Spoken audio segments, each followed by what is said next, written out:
adquiriu propriedades em condição irregular nos anos 70. Apesar de eleito, Lugo não conseguiu a maioria no parlamento. A oposição ficou com 45 das 80 cadeiras da Câmara dos Deputados, sendo que 30 delas pertenciam ao Partido Colorado. Aquela ideia de que a antiga estrutura do poder autoritário permanecia no parlamento aí fica bastante evidenciado. A Aliança Patriótica para o Câmbio conseguiu 35 cadeiras, sendo que 29 delas pertenciam ao Partido Liberal. Então a margem de ação política do Lugo era muito limitada.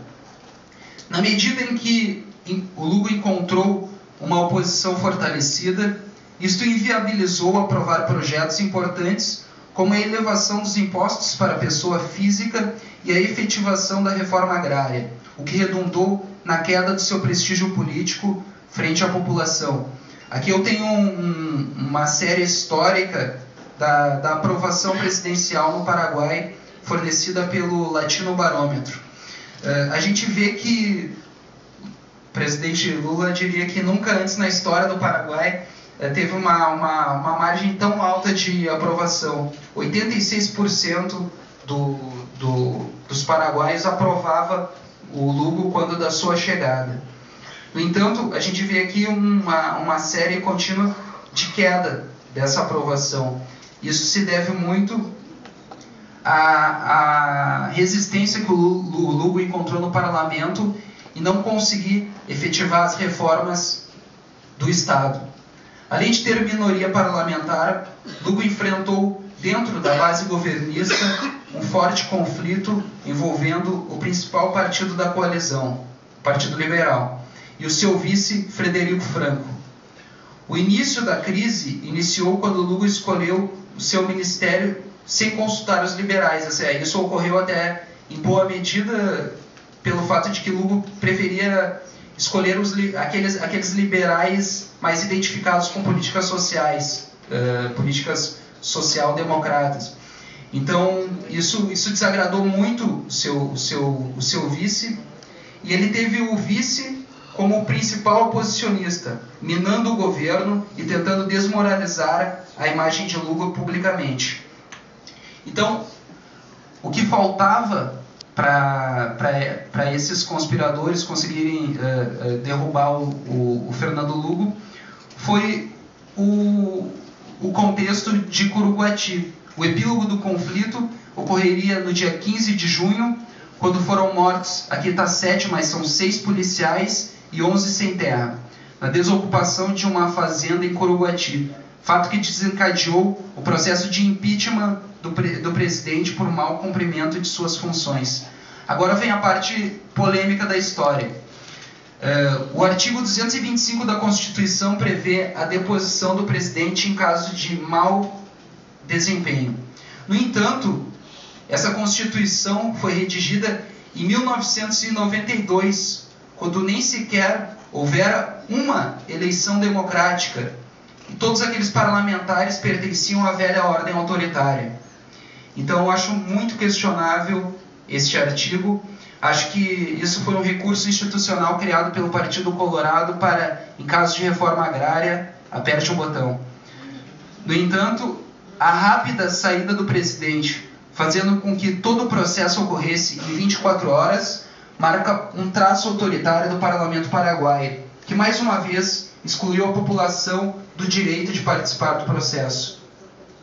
Tendo como base uma história em que cumprir o mandato é exceção, o povo paraguaio, em sua maioria, assistiu calado ao movimento de impeachment.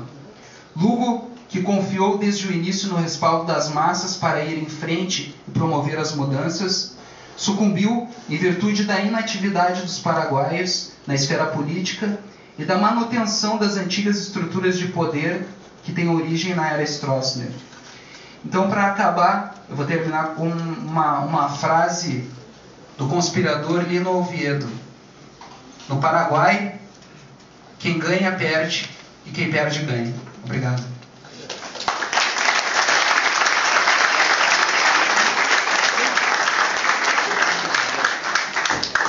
Obrigado, professor Rômulo, pela brilhante explanação, situando sobre o assunto. Eu, antes de passar a palavra para o professor Diego, eu gostaria de ler rapidamente o manifesto que está circulando, até porque nós pretendemos escolher um máximo de assinaturas para demonstrar que Porto Alegre, o Rio Grande do Sul, não está calado diante do que aconteceu e do que está acontecendo, né, no Paraguai. No dia 15, repetindo, e aqui todos e todas estão convidados para estarem lá no Consulado do Paraguai, né, às 14 horas, para entregar esse manifesto. O que diz o manifesto? Basta de golpes em defesa da democracia e da autodeterminação do povo paraguaio.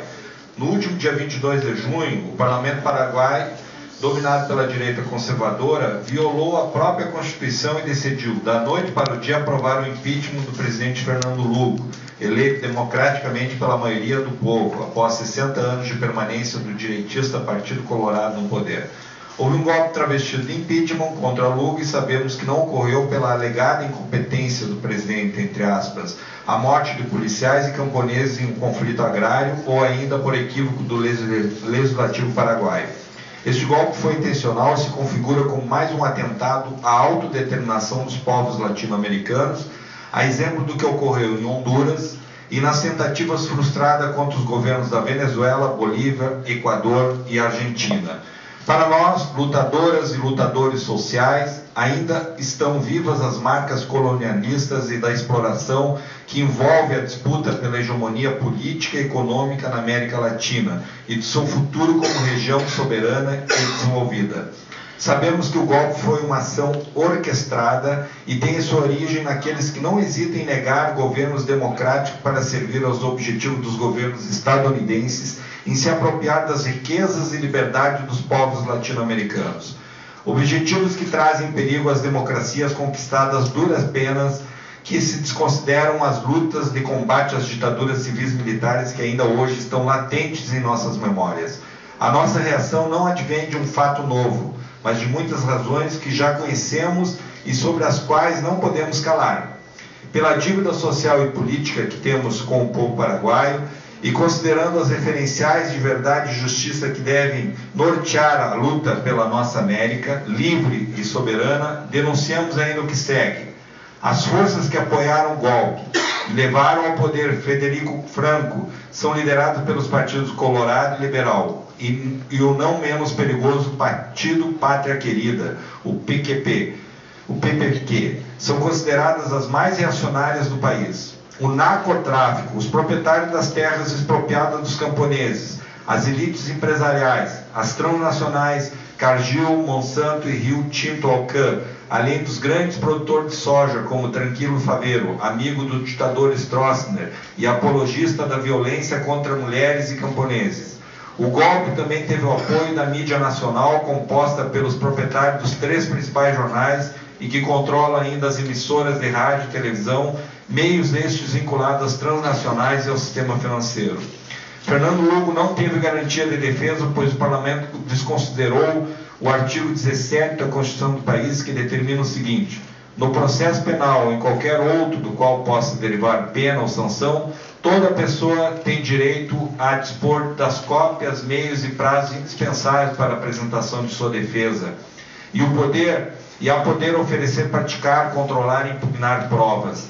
Também ignorou o artigo 16, que afirma: o direito de defesa das pessoas é inviolável. Isso a própria Corte Suprema do país já admitiu.